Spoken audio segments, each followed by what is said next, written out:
বৃদ্ধাশ্রমে আজকে আমরা মায়েদেরকে শাক খাওয়াবো। আমরা তো এতদিন মায়েদেরকে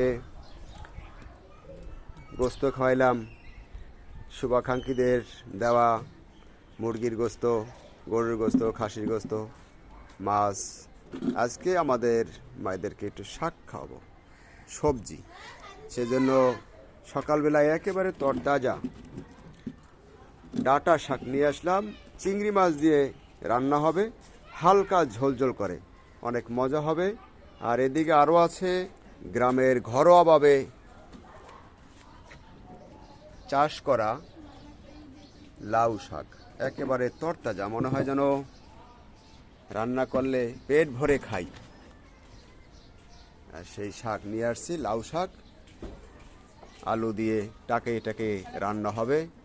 বরিশালে বৃদ্ধাশ্রম কাউনিয়া হাউজিং বৃদ্ধ মায়েদের আজকে দুপুরের খাবার।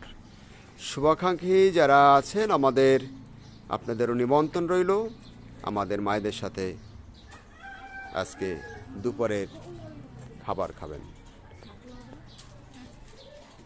মজা করে রান্না করব, আমাদের স্টাফরা আছে, কোটাকুটি চলছে, শাক কোটাকুটি চলছে।